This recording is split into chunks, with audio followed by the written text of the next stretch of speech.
It's ridiculous to me that you're saying you want a second chance because this was your second chance. You've already been on probation. You were given the second chance of not going to prison. The fact that Miss Holmes negotiated a cap of 8 years for you, you should thank your lucky stars. This is ridiculous. Um, okay, so Miss Dugas is on probation for the offense of robbery, a second-degree felony. We were previously here, and she entered pleas of true to counts 1 through 12, all of the counts in that motion, second amended motion to revoke unadjudicated probation.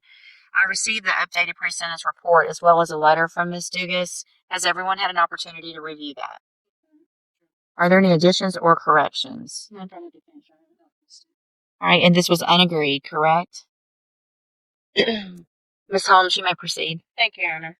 Talking with Ms. Dugas, obviously the various new offenses and violations is not acceptable through probation. She understands that.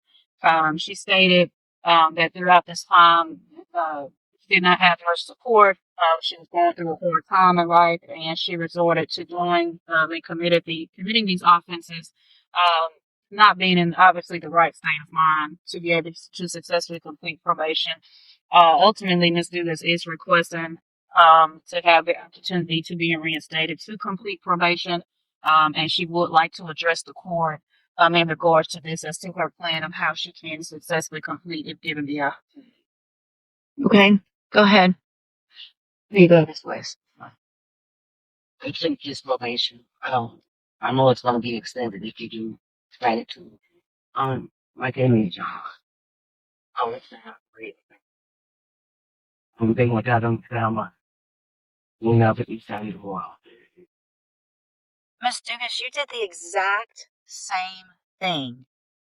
You robbed someone else while you're on probation for robbery.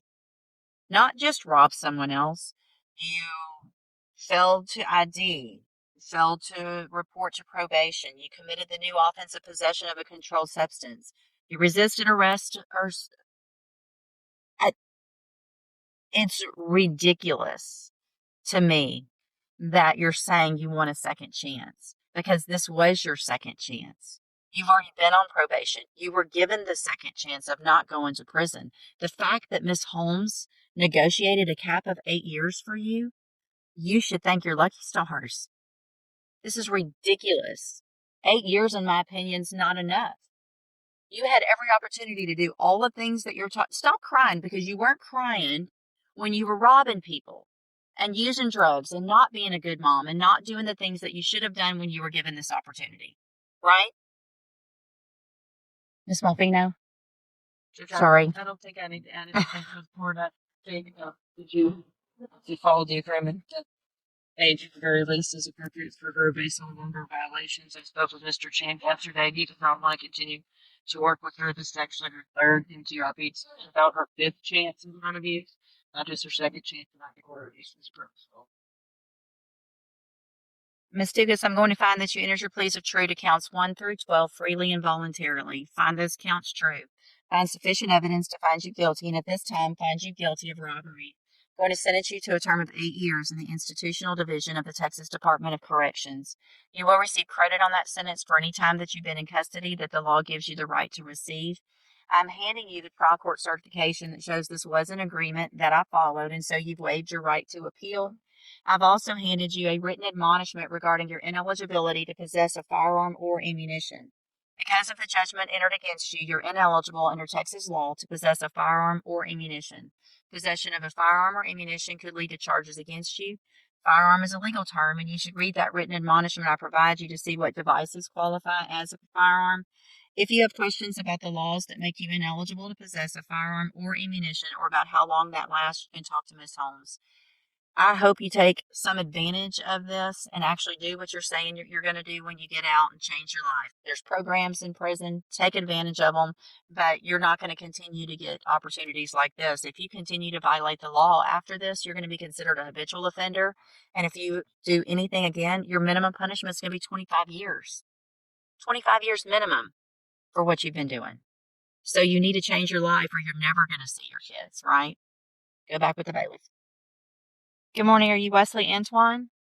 And Mr. Antoine is here for sentencing on probation, a deferred probation for aggravated assault, family violence, and that was a 10-year deferred probation that he was given back November 14th of 2023.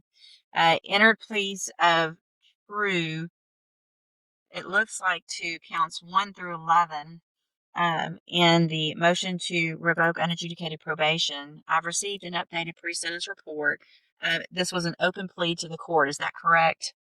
Yes, Your Honor. The court had previously, we were here before it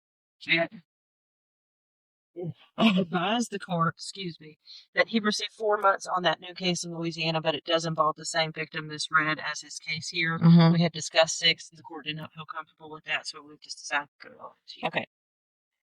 All right. So that's what, and I wanted to remind myself, I had a notation on this about that new offense. So the new offense was in Louisiana, and it was domestic abuse, battery, also by strangulation, correct? Against the same victim. All right. Mr. Lewis, you may proceed. Judge, in this situation of all my conversations with Mr. Antoine here, a lot of his issues come back to his mental health problems. And at the time, I believe he was not really open about getting the help that he needed with these issues. And once he got on probation, of course, those issues took over where he became in a very unstable situation. He admitted that he was homeless for period of time there, which is why he went back to Louisiana. All of his family is there. We had some sort of support system. And the judge, he understands that he did mess up. He understands that, he hasn't uh, done what he needed to on probation. He's taken it out for it. And he's just, at this point, he's mature for him to situation possible divorce so he can get out. Thank you, Mr. Lewis. So on that original pre-sentence report, and the orders that went along with that,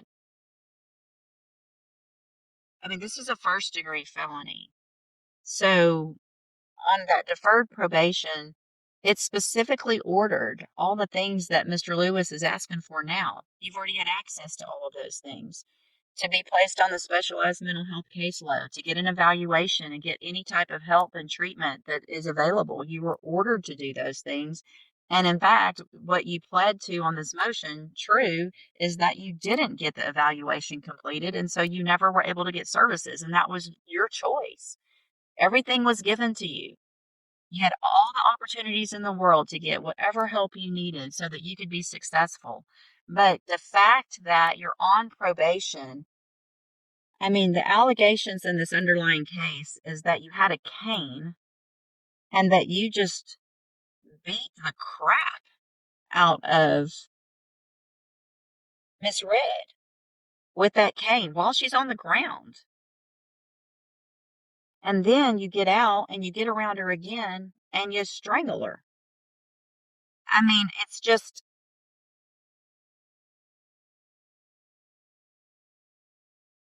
beyond me. That's where what you would do. I mean, it sounds like you go to Louisiana if you have support, that's great. But to go back and do that to her without permission, without you weren't working, you didn't have your mental health, you didn't do your community service, you didn't do the batterers intervention prevention program, which probably would have taught you how to not beat on and attack and put your hands on people that you supposedly care about. Got a new offense over there for that. Anyway, I'm going to find that you entered your pleas of true to counts 1 through 11 freely and voluntarily. I'm going to find those counts true.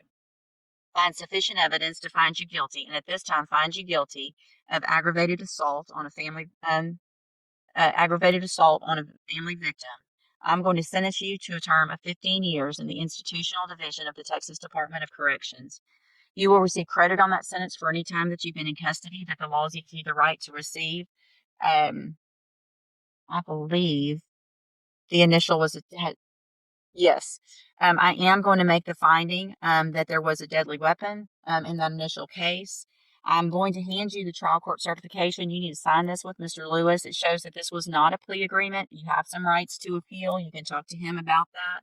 I'm also going to hand you a written admonishment regarding your ineligibility to possess a firearm or ammunition. Because of the judgment entered against you, you're ineligible under Texas law to possess a firearm or ammunition. Possession of a firearm or ammunition could lead to charges against you. Firearm is a legal term, and you should read the written admonishment I provide to see what devices qualify as a firearm. If you have questions about the laws that make you ineligible to possess a firearm or ammunition or about how long that lasts, you can talk to Mr. Lewis. Good luck to you, sir. Sign that, and then you can go back with the bailiff.